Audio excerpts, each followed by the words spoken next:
तो आगे समझो और कहानी क्या है इसके अंदर। यहाँ पर एक तो हुआ कोरियन वॉर।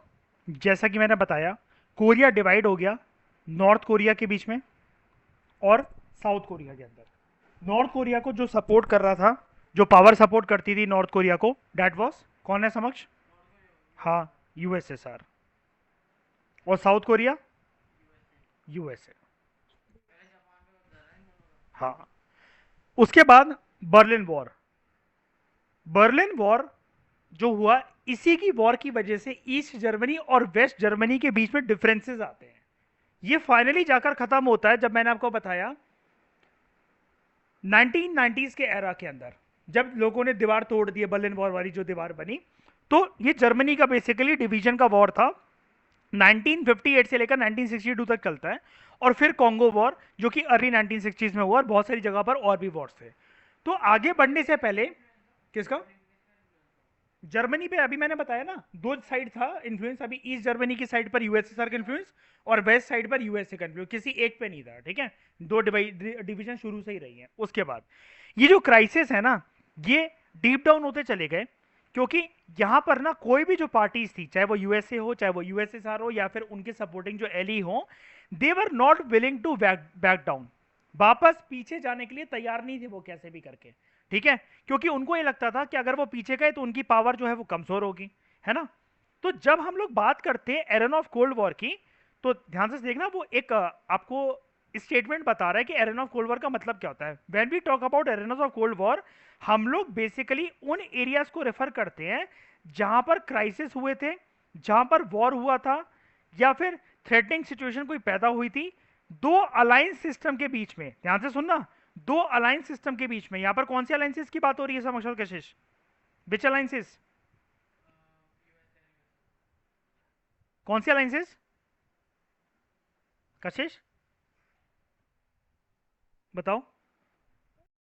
हाँ, ऑब्वियस ही बात है यार, यूएसए के सपोर्ट करे हुए अलायंसेस और यूएसए से यूएसएसआर के द्वारा सपोर्ट करे हुए अलायंसेस। जल्दी इनके नाम बताओ मुझे, यूएसए का कौन सा अलायंस?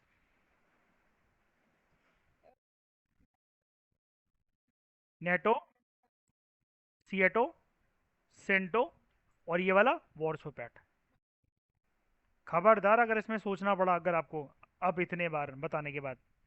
ठीक है। लेकिन ध्यान से सुनना, एरेनाज ऑफ कोल्ड वॉर क्या था। यहां पर क्राइसिस हुआ, वॉर की सिचुएशन पैदा हुई, थ्रेटनिंग सिचुएशन पैदा हुई अलायंसेस सिस्टम के बीच, लेकिन लिमिट्स जो है वो क्रॉस नहीं हुई। ये चीज है एरेनाज ऑफ कोल्ड वॉर के अंदर, लिमिट्स यहां पर क्रॉस नहीं हुई। इसका मतलब पता है क्या है? These threatening events, crisis, little war remained just like temporary wars temporary wars. They never got converted into a full fledged hot war, जिसकी वजह से दो सुपर पावर्स को ऐसा ना हो कि आमने सामने आना पड़ता। और इनके आमने सामने आने का, डायरेक्ट कन्फ्रंटेशन का मतलब क्या था? वर्ल्ड में कौन सा इवेंट देखने को मिल जाता? Third world war. तो जैसे जैसे हमने पढ़ा था ना कि शुरू शुरू में क्यूबन मिसाइल क्राइसिस में, जब मैंने आपको बताया था कि it was the highest point of the third world war. देखो एनसीईआरटी ना ये चीज कहती है, और बोर्ड वाले भी ये चीज पूछते हैं, और कोई हमसे पूछे कि थर्ड वर्ल्ड वॉर का हाईएस्ट पॉइंट क्या था, वो क्यूबन मिसाइल क्राइसिस ही था। पता है क्यों कहा जाता है इसको? क्योंकि डायरेक्ट दो लीडर्स एक दूसरे को फोन लगाकर एक धमका रहे हो, या फिर एटीट्यूड में बात कर रहे हो, और सिचुएशन बिल्कुल पैदा हो रही हो कि किसी भी वक्त ये दोनों एक दूसरे के आमने सामने आ सकते हैं। ऐसा सिर्फ और सिर्फ क्यूबन मिसाइल क्राइसिस के इंसिडेंट में हुआ है। बाकी सारी जगह जितनी लड़ाइयां चल रही हैं, जो कि अभी हमने ऊपर देखा, चाहे वो कोरियन वॉर हो, चाहे वो बर्लिन वॉर हो, चाहे वो कॉन्गो वॉर हो, यहां पर सब इनके ये बच्चे हैं जो कि आपस में लड़ रहे हैं। इनके अलाइज हैं, छोटे छोटे पावर्स हैं। इन्होंने ग्रुप ज्वाइन कर रखा है, नेटो, सीएटो, सेंटो, या फिर वॉर्सो पैक्ट। इसका मतलब ये या तो यूएसए के अलायंस में है, या यूएसएसआर के अलायंस में है। आसपास की नेबरिंग कंट्री से भिड़ते हैं कि पापा के बचा लेंगे अमेरिका से और यूएसएसआर से। लेकिन इन क्यूबन मिसाइल क्राइसिस के अलावा किसी भी घटना के अंदर डायरेक्ट दो सुपर पावर सामने आई हो, ऐसा हमें इंसिडेंट देखने को नहीं मिलता है। तो आई थिंक आप समझ गए होंगे यहां पर हुआ क्या। क्यूबन मिसाइल क्राइसिस की तरह जो एरेनाज ऑफ कोल्ड वॉर है, बड़ी सारी जिंदगियां यहां पर, सोल्जर्स वगैरह की, लोगों की, सिटीजन की जिंदगियां मतलब खत्म हुई।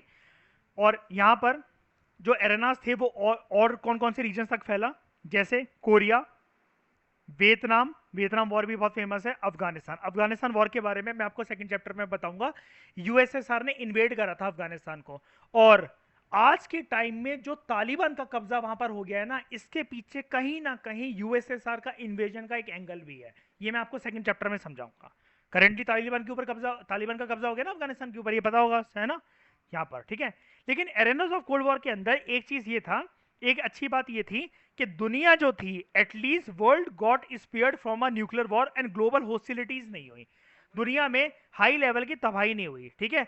कुछ केसेस के अंदर बड़ी सारी मिलिट्री जो है वो बिल्ड हुई, बड़े सारी जगह पर डिप्लोमेटिक कम्युनिकेशन दो सुपर पावर्स के बीच में ज्यादा टाइम तक टिक ना सके, जिसकी वजह से मिसअंडरस्टैंडिंग हुई। वही कह रहा है ये सब कुछ हुआ, बहुत सारे इंसिडेंट्स हुए, क्यूबन मिसाइल क्राइसिस की तरह, Berlin war, Berlin crisis, Korean war, Congo war, Vietnam war, Afghanistan war, ये सब कुछ हुआ, लेकिन थर्ड वर्ल्ड वॉर नहीं हुआ, ठीक है। कभी कभार क्या होता था, सेकंड पैराग्राफ की तरफ मैं बात कर रहा हूं, समटाइम्स जो कंट्रीज थी दो पावर ब्लॉक्स के बाहर, for example non align countries, उन्होंने बहुत एक अच्छा खासा रोल प्ले करा कोल्ड वॉर के कॉन्फ्लिक्ट्स को कम करने के लिए, और ताकि थर्ड वर्ल्ड वॉर ना हो, तो उसके इंपैक्ट को थोड़ा सा स्लो डाउन करने के लिए। ये चीज इंपॉर्टेंट है कि नैम का ना रोल जो है ना इसलिए भी प्रोमिनेंट था, नैम नेशंस ने बड़े बार ना समझाया। जैसे मैं आपको एक रियल इंसिडेंट बताता हूं, जब क्यूबन मिसाइल क्राइसिस का इंसिडेंट हुआ था ना, क्यूबन मिसाइल क्राइसिस का जब इंसिडेंट हुआ था, जवाहरलाल नेहरू पर्सनली गए थे सुपर पावर के लीडर से मिलने और क्राइसिस को प्रिवेंट करवाने, पता है कि मत लड़ो। अब इंडिया आप कहोगे क्या मतलब इसका इतना बोलना स्टैंड रखता था, तो जी हाँ बिल्कुल रखता था। अगर इंडिया का स्टैंड मायने नहीं रखता होता ना, तो ये नैम का आइडिया जो जवाहरलाल नेहरू का था, इतनी सारी कंट्रीज, कल मैंने आपको दिखाया कितना ज्यादा ग्रीन मैप पूरे वर्ल्ड का हो रखा है, ये कोई बात मानने को तैयार होता नहीं, ठीक है। तो जैसे जवाहरलाल नेहरू जो कि one of the key leaders थे नैम के, इन्होंने एक बहुत क्रूशियल रोल प्ले करा दो कोरियाज के बीच में बात सुलझाने के लिए। इन्होंने नॉर्थ कोरिया साउथ कोरिया के डिस्प्यूट को काफी हद तक रिड्यूस करने की कोशिश करी थी, ठीक है। जब कॉन्गो क्राइसिस हुआ, दूसरा इवेंट, जब कॉन्गो का क्राइसिस हुआ, तो यूएन के सेक्रेटरी जनरल ने एक मेडिएटरी रोल प्ले करा। मेडिएटरी रोल जानते हैं ना, बीच में आ जाना कि भाई तू उधर जा, तू उधर जा, हम लड़ाई सॉल्व करवाते हैं।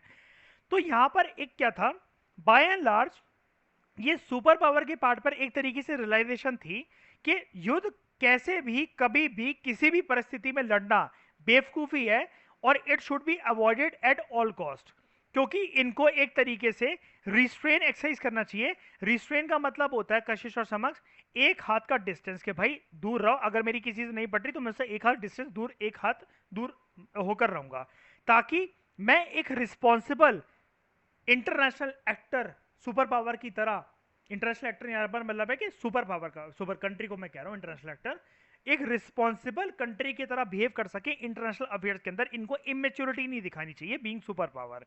तो कोल्ड वॉर एक एराना से दूसरे एराना में फैलता रहा, मतलब जो अलायंस जो इनके थे वो भिड़ते रहे, जैसे Korea, Berlin, Congo, Vietnam, Afghanistan, लेकिन हर जगह पर एक जो कॉमन हमें चेन देखने को मिलती है, वो चेन थी लॉजिक ऑफ रिस्ट्रेन की, ठीक है, जो कि बहुत ज्यादा सामने कोल्ड वॉर में हमें देखी क्रिस्टल क्लियर।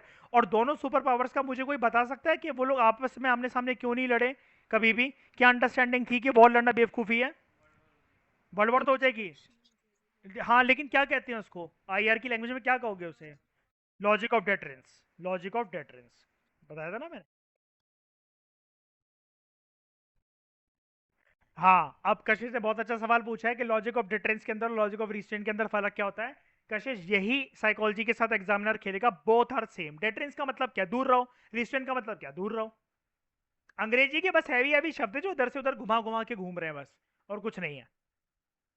अब जिस बच्चे ने पूरे साल पढ़ाई ना करी हो, मैं उसको एक नाम बोल दूं कि भाई पहले चैप्टर के अंदर एक नाम है पता, क्रुश्चेव का मतलब क्या होता है, वो सोचने लगेगा हाँ शायद से कोई इंग्लिश का तगड़ा वर्ड होता होगा क्रुश्चेव। ठीक है, जबकि तो सरनेम है ना उसका, निकिता का। ये चीज है, मजेदार बुक है भाई, इसको मजे से पढ़ोगे तो मजा आएगा, बर्डन लेकर और उसकी तरह पढ़ोगे तो मजा नहीं आएगा। उसके बाद बस एक मिनट, बस एक क्वेश्चन लिख लो। ये क्वेश्चन है बड़े उसमें आ सकता है, अगर इस साल ये जो पैटर्न पुराने वाला आया दोबारा लौटकर, जो कि आना भी चाहिए, मैं तो ये मानता हूँ और होगा ऐसा, 100 नंबर वाले जैसे पेपर होते थे, अगर वो आया तो उसके अंदर ना 6 मार्कर, 4 से लेकर 6 मार्कर का क्वेश्चन बनता है। तो लिखो right a note on arenas of cold war, ये ना सिंपल ऐसे ही क्वेश्चन आता है, right a note on arenas of cold war, arenas of cold war, right a note on arenas of cold war, full stop डाल देना, उसके बाद लिखना सेकंड पार्ट में इसके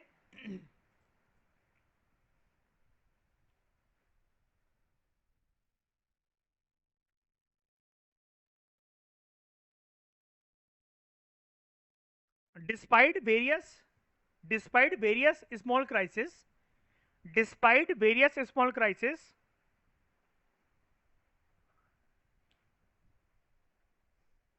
how was the third world war prevented, how was the third world war prevented? आशीष लिखा, समक्ष लिखा, ठीक है।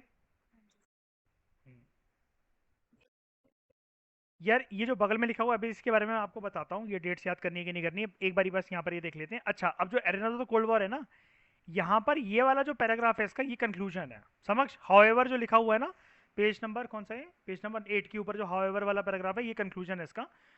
ऊपर तो मैंने बताया ना 4 और 6 मार्कर में आता है, तो इतना बड़ा तो आपको ऊपर बॉडी हो जाएगा, इंट्रोडक्शन हो जाएगा, यहाँ से कंक्लूजन है। वही कह रहा है, however since the cold war, मतलब जब तक कोल्ड वॉर चला तो राइवलरीज तो चलती रही, ठीक है भाई, थर्ड वर्ल्ड वॉर नहीं हुआ, तीसरा विश्व युद्ध नहीं हुआ, लेकिन राइवलरीज तो एलिमिनेट नहीं हुई ना। नफरत, दुश्मनियां, एक दूसरे को नीचे दिखाने की कोशिश, सुपर पावर बनने की कोशिश, ये चलती रही दोनों अलायंसेस के बीच में, क्योंकि यहां पर एक दूसरे को ना, ये दोनों सुपर पावर शक की निगाह से देखते थे, मतलब there was mutual suspicion. Suspicious क्या होता है, शक, सस्पिशन क्या होता है, शक की निगाह से देखना, जिसकी वजह से दिस लेड टू, ये टर्म देखना, this led them to arm themself to the teeth and to constantly prepare for war, ठीक है। मतलब फुली प्रिपेयर्ड रहना, एक तरीके से युद्ध कभी भी हो सकता है, और सामने वाला हो सकता है मैं बेवकूफ बना रहा हूं कि वो न्यूक्लियर वेपन से स्टॉक पाइल नहीं कर रहा, या फिर ऐसा कोई कदम नहीं उठाएगा जिसकी वजह से हमारी टेरिटोरियल इंटेग्रिटी पे खतरा हो। तो दोनों सुपर पावर्स को शक था, इस चक्कर में यहां पर आर्म्स रेस जो थी वो बहुत हावी रही, और इस वजह से आप यहां पर देखो लिखा भी हुआ है, दोनों सुपर पावर्स ने बहुत ज्यादा आर्म्स जो थे उनका स्टॉक पाइल करना शुरू करा इनको, क्योंकि दोनों सुपर पावर्स ऐसा मानते थे कि ये आर्म्स बनाना, कोई भी मतलब बंदूकें, बजूका, गोला बारूद, प्लेन्स, तोपें, कुछ भी, मतलब कुछ भी, एटॉमिक बॉम्ब्स, न्यूक्लियर वेपन्स, इसकी वजह से जो वॉर है वो प्रिवेंट हो सकता है, ठीक है। लेकिन दोनों साइड को एक चीज की अच्छी खासी रियलाइजमेंट थी, both side understood that restrain होने के बावजूद भी वॉर कभी भी किसी वक्त हो सकता है, क्योंकि यार ये जमाने ही वक्त ऐसा था ना। हम तो कोल्ड वॉर का चैप्टर इसलिए पढ़ रहे हैं क्योंकि ऐसा कुछ नहीं हुआ, किसी एक का भी दिमाग सनक जाता तो। एक बार बताओ, लॉजिक ऑफ डेटर्स हम कह रहे हैं, जैसे एक बार बताओ, आप और मैं गोली रखकर एक दूसरे के सामने खड़े हुए हैं, ठीक है। अब मुझे लग रहा है वो भी डर रही है मुझसे, उसे लग रहा है ये भी डर रहा है मुझसे, लेकिन किसी एक की भी अगर सनक गई तो कोई तो एक पहला फायर कर सकता है ना, फिर वो कहेगा, कोई कोई ऐसा एटीट्यूड नहीं होता कि देखा जाएगा जो होगा, है ना। तो ये चीज यहां पर क्या थी कि इन दोनों को पता था कि कुछ भी हो सकता है, चाहे भले ही हम logic of deterrence, logic of resistance, कुछ भी एक्सरसाइज कर लें, ठीक है। क्योंकि यहां पर दिक्कत समझना क्या है, देखो कितनी बहुत इंटरनेशनल एक्सपर्ट वाली बात लिखी हुई है, क्योंकि either side might miss calculate the number of weapons, कि भाई सामने वाली पार्टी के पास कितने वेपन्स है इसको मिस कैलकुलेट करा जा सकता है in the position of the other side, के सामने वाला हो सकता है और ज्यादा बना रहा हो। मुझे नहीं लगता कि सामने वाला क्लेम कर रहा है कि उसने न्यूक्लियर वेपन्स अपने खत्म कर दिए, मैं उसकी बात को मान जाऊंगा, क्योंकि यूएसएसआर तो कभी, जैसे एक एग्जांपल बता रहा हूं, यूएसएसआर तो कभी मान ही नहीं सकता था, क्योंकि देखो सेकंड वर्ल्ड वॉर के टाइम पर जब ये लोग उसको इनवाइट कर रहे थे, भाई हमारा कैंप ज्वाइन कर ले, एलीट पावर का ग्रुप ज्वाइन कर ले, एक्सेस पावर जीते चली जा रही है, ये क्या बोलता रहा, नहीं यार मैं नहीं आऊंगा, मैं अपने इंटरनल इशूज पे फोकस कर रहा हूँ, मैं अपने जनता के इशूज पे फोकस कर रहा हूँ, ठीक है। और जैसे ही आया 2 दिन के अंदर हिरोशिमा नागासाकी के ऊपर लिटिल बॉय और फैटमैन नाम के बम छोड़ दिए। तो यूएसएसआर को समझ में आ रहा था, दुनिया को पागल बना सकते हो बेटा तुम, ये अंदर बैठ के तुम बॉम्ब बना रहे थे और दुनिया को बता रहे हो हम अपनी इकोनॉमिक ग्रोथ, डेवलपमेंट, सिटीजन की वेलफेयर, एजुकेशन, इन सब पे, हेल्थ केयर, इन सब पे खर्चा कर रहे हैं, कि फर्स्ट वर्ल्ड वॉर के बाद जो तबाही हुई थी उसकी रिकवरी कर रहे हैं। तो ये रिकवरी अगर तुम कर रहे हो तो ऐसे कर रहे हो कि तुमने साला एक जगह पर ऐसा बम छोड़ा, उसकी आधी पॉपुलेशन वाइप आउट हो गई उस कंट्री की, ऐसी कौन सी भाई मतलब तुम्हें रिसर्च चल रही है, तो इसका मतलब हाई लेवल की रिसर्च करते हो। तो ये जो मिस कैलकुलेशन, जो एक शक की दिमाग होता है ना, जैसे मतलब मान लो कि कशिश आपका कोई पर्सन समक्ष, आपका कोई पर्सन ट्रस्ट तोड़ दे, है ना, उसके बाद वो ट्रस्ट इतना भयंकर टूटा था कि आपका ना हफ्तों महीनों तक आपकी नींद उड़ गई थी। दोबारा बातें नॉर्मल हो जाएं, लेकिन आप कभी भी वो वाला ट्रस्ट हो सकता है जिंदगी भर रिपोज ना कर सको उस पर्सन के ऊपर, क्योंकि एक बार आपका बहुत भयंकर लेवल पर ट्रस्ट टूट चुका है। या फिर किसी एक पर्सन से टूटा हो और नेक्स्ट पर्सन के पास जाकर आप हमेशा गलती करने से या वो स्टेप लेने से डरोगे कि मैंने पास में भी ये चीज गलती करी हुई है किसी के साथ ट्रस्ट करके, है ना, ये चीज होती है। तो सेम सिचुएशन आप यहां पर अप्लाई कर सकते हो। तो इनको ना एक मिसअंडरस्टैंडिंग थी कि दूसरे सामने वाले की इंटेंशन है क्या, क्योंकि अगर न्यूक्लियर इंसिडेंट होता है, ठीक है, कभी भी हो सकता है, और अगर देखना क्या लिखा हुआ है, किसी भी साइड के एक सोल्जर ने मजे मजे में सिर्फ मजे लेने के लिए न्यूक्लियर वेपन अगर फायर ऑफ कर दिए बाय मिस, वो ये बोलते बाय मिस्टेक या फिर मजे लेने के लिए शॉट ऑफ कर दिए, तो ये तो डेलिबरेटली वॉर स्टार्ट कर देगा। एक सोल्जर का क्या जाता है, जैसे अभी देख लो इंडिया ने ब्रह्मोस छोड़ दी गलती से पाकिस्तान के ऊपर, भाई वॉर हो सकता था, वॉर हो सकता था। पाकिस्तान ने बहुत धज्जियां उड़ाई हैं इंडिया की इंटरनेशनल उस पे प्लेटफॉर्म पे, लेकिन इंडिया ने पूरा पीएमओ की तरफ से एक नोटिस जारी हो सॉरी बोला टेस्ट करने के लिए। कशिश ब्रह्मोस मिसाइल बहुत तगड़ी मिसाइल होती है, आने वाली इनकमिंग मिसाइल को फोड़ देती है। पाकिस्तान ये क्लेम कर रहा है कि उसके पास भी एक ऐसी ना इंटरसेप्टर मिसाइल है और उसने ना हवा में ही फोड़ दिया था जैसे वो करके, कि उससे लगा ऐसा क्या है। लेकिन आप सोचो जरा, पाकिस्तान ये भी तो मिस इंटरप्रेट कर सकता था एकदम से कि इंडिया एकदम से वॉर प्रोवोकिंग सिचुएशन के अंदर आके वो 4 मिसाइल अगर और छोड़ देता तो। अब ये ना सिनेरियो ऐसा है कि पहले पाकिस्तान ने रिस्पॉन्स जानना चाहा, लेकिन इंडिया ने फटाफट बात करके कॉल मैनेज करके हमारे जो आर्मी के जो कमांडर्स होते हैं, आर्मी चीफ्स होते हैं, उन्होंने आपस में बात करके ये सब सॉर्ट आउट कर लिया। अब सोचो जरा, ऐसा एक एग्जांपल देता हूं, उस दिन ऐसा जैसा ब्रह्मोस मिसाइल के साथ हुआ, साउथ कोरिया से कोई मिसाइल किम जोंग की टेरिटरी नॉर्थ कोरिया में चली जाती गलती से, साउथ कोरिया कितने भी कॉल करता किम जोंग मानता? दिमाग है उसका बुद्धि का कि वो बात करे किसी के प्रेसिडेंट से, वो करके क्या हो जाता, या कोई एक कंट्री गायब हो जाती वर्ल्ड मैप से रातों रात, पक्का हो जाती। मानते हो इस चीज को?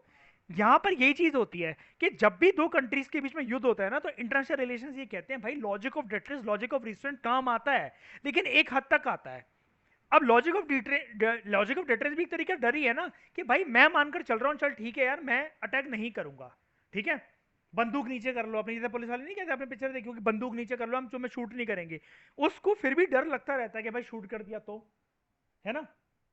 यहां पर सिमिलर से ये सिचुएशन होती है कि दोनों साइड को डर लगता रहता है कि डेलिबरेटली वॉर स्टार्ट हो जाए, क्योंकि अगर इंसिडेंट यहां पर किसी भी तरह का अगर इंसिडेंट, कशिश यहां पर देखो एक्सीडेंट या इंसिडेंट कोई भी अगर स्टार्ट होता, तो यार वो न्यूक्लियर वेपन के साथ खेला जाता, ना कि नॉर्मल वेपन के साथ, ठीक है।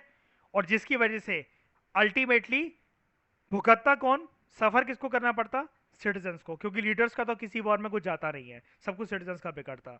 And the this is the discussion of arenas of cold war. I think आपको समझ में आई होगी अच्छे से, काफी ज्यादा, है ना, एरेनाज ऑफ कोल्ड वॉर का टॉपिक। कोई डाउट है यहाँ तक तो बता दो, और क्वेश्चन तो मैंने लिखवाई दिया है, ठीक है, यही है ना, और कुछ रह तो नहीं गया इसमें? हाँ यार एक चीज और है, ये अगले पेज के अंदर ना एक पैराग्राफ और है, सॉरी मैं भूल गया। In time in time therefore USA और यूएसएसआर, जैसे ये सारे क्वेश्चंस थे ना हमारे सामने, अच्छा वो क्वेश्चंस आपको लिखने नहीं है, मतलब ये वाले ना, ये वाला जो नीचे क्वेश्चन दे रखे हैं ना, तो समझाने के लिए, आप समझ गए ना, हम तो कंक्लूजन की बात कर रहे हैं, हम तो कंक्लूजन की बात कर रहे हैं। यहां पर देखो, थोड़े थोड़े समय पर हुआ क्या, यूएसए और यूएसएसआर ने ये डिसाइड करा कि वो आपस में मिलके कोलैबोरेशन करेंगे कि किस तरीके से सर्टेन न्यूक्लियर और नॉन न्यूक्लियर वेपन्स की जो स्टॉक पाइलिंग है उनको उसको लिमिट करना है और एलिमिनेट करना है। तो जब ये चैप्टर खत्म होगा ना, ये वाले टॉपिक पर मैं वापस आऊंगा। ये जो लाइन कहकर जा रहा है ना कि उन्होंने कोलैबोरेट करा, कैसे, बड़ी सारी ना nuclear weapons arms reduction treaty sign हुई थी, कि मतलब न्यूक्लियर वेपन्स की स्टॉक पाइलिंग को कम करना है। आप पढ़ चुके होगे शायद से इसको, अगर स्कूल के अंदर करवा रखा हो ये वाली चीज, कि यहाँ पर ना चैप्टर जब खत्म हो जाता है ये वाला, ये बहुत इंपॉर्टेंट ट्रीटीज है कि ट्रीटी साइन हुई थी, LTBT, NPT, SALT 1, SALT 2, START 1, START 2, बीच में एक और आती है जैसे यहाँ पर देनी लगी CTBT, comprehensive test band treaty. ये सारी ट्रीटीज आपको याद होनी चाहिए। This will immensely help you to know current affairs, IR, PSIR, UPSC का कंप्लीट सिलेबस, और 12th तो हो ही जाएगी।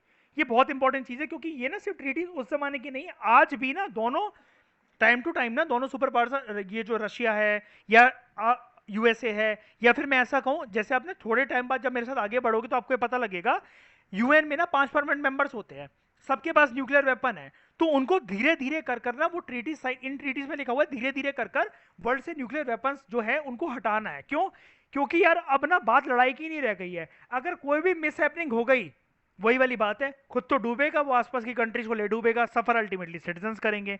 ठीक है, तो यहां पर दोनों सुपर पावर्स ने डिसाइड करा कि there should be a stable balance of weapons, और यहां पर एक याद रखना एक टर्म है जो कि हम बाद में यूज करेंगे, आर्म्स कंट्रोल होना चाहिए। आर्म्स कंट्रोल किस फॉर्म में आया इस जमाने में? यहां पर आर्म्स कंट्रोल का यह मतलब होता है that we will try to limit and eliminate, ये रहा, limit and eliminate our weapons, especially कौन से वेपन्स, बात समझ पा रहे होगे, न्यूक्लियर वेपन्स। इसके लिए क्या करा दोनों ने? इसके लिए दोनों ने कुछ कुछ ट्रीटीज साइन करी, सिग्नेचर्स करे ट्रीटीज पे। ठीक है, तो 1960s के अंदर ये ट्रीटी साइन होना स्टार्ट हुई after the Cuban missile crisis. दोनों साइड्स ने एग्री करा कि वो 3 मेजर, याद रखना 3 सिग्निफिकेंट इवेंट्स को उन्होंने साइन करा विद इन अ डिकेड, 10 साल लगे लेकिन 3 एग्रीमेंट्स उभर कर आए, निखर कर आए। क्या नाम थे इनके? Extremely important, extremely extremely important, LTBT, limited test band treaty. दूसरा एनपीटी, एनपीटी की फुल फॉर्म होती है nuclear non proliferation treaty. And last है ABM, anti ballistic missile treaty, इसको एबीएम ट्रीटी भी कहते हैं, एंटी बैलिस्टिक मिसाइल, एबीएम। ठीक है, देखो लिमिटेड टेस्ट बैंड ट्रीटी कि हम लिमिटेड टेस्ट करेंगे न्यूक्लियर वेपन का, anti ballistic missile treaty, ballistic missiles की जो हम लोग जो ग्रोथ कर रहे हैं वो कम करेंगे। यहां पर एक टर्म देख रहे हो, मैं वैसे तो बाद में बताऊंगा डोंट वरी, लेकिन एक टर्म देख रहे हो, बस अंग्रेजी का एक वर्ड मीनिंग लिख लो, न्यूक्लियर नॉन प्लोरिफरेशन। इसका मतलब यहां पर वर्ड लिखा हुआ है नॉन प्लोरिफरेशन, तो प्लोरिफरेशन का मतलब क्या होता है? देखो प्लोरिफरेशन का मतलब होता है कशिश और समझ, किसी भी चीज को मल्टीप्लाई करते जाना, बढ़ाते जाना, दुगना, चौगुना, 8 गुना, 16 गुना, 32 गुना, 64 गुना, इसको कहते हैं प्लोरिफरेशन। मतलब बढ़ाते जाना, मल्टीप्लाई करते जाना, सिर्फ बढ़ाते नहीं जाना, मल्टीप्लाई करते जाना। अब नॉन प्लोरिफरेशन का मतलब क्या है? जिस स्पीड से बढ़ाना शुरू करा था उस स्पीड से, उसी स्पीड से मल्टीप्लिकेशन के साथ कम करते चलो। और किसको कम करते चलो? सीधा वर्ड न्यूक्लियर। जब ऐसे करके किसी भी चीज को, वर्ड को तोड़ तोड़ के पढ़ते हो ना, एक बार मैं मानता हूं कि भाई इन्वेस्टमेंट लगती है अच्छी खासी, माइंड की विल पावर जाती है, लेकिन लॉन्ग टर्म के लिए याद हो जाता है। ठीक है, और हमेशा लिख लिख के प्रैक्टिस करा करो, कोई भी चीज से कभी भी पढ़ो, जिंदगी में एक रूल बनाओ, नॉट इवन इन 12th या कभी भी, जिंदगी में हर चीज लिख लिख के पढ़ा करो। रीड करने से आज तक ना कभी किसी को कुछ याद हुआ है ना होगा। ठीक है, कोई नॉवल नहीं है, कोई लव स्टोरी नहीं होती है कि हमें याद रह जाएंगी। क्या कहते हैं वो, चेतन भगत की कहानियां नहीं है ये, 2 स्टेट्स, ये हमारा करियर है। ठीक है, तो देयर आफ्टर सुपर पावर्स जो है, इन्होंने बड़े सारे आर्म्स लिमिटेशन टॉक्स करे और फिर उनको साइन करा। लिमिटेशन टॉक्स मतलब क्या? कॉन्फ्रेंसेज होती थी, कुछ ट्रीटीज होती थी जहां पर ये मिलते थे। ठीक है, और उसके बाद इन्होंने ट्रीटी साइन करके रिड्यूस करा कि आर्म्स को हमें रिड्यूस कर रहे हैं।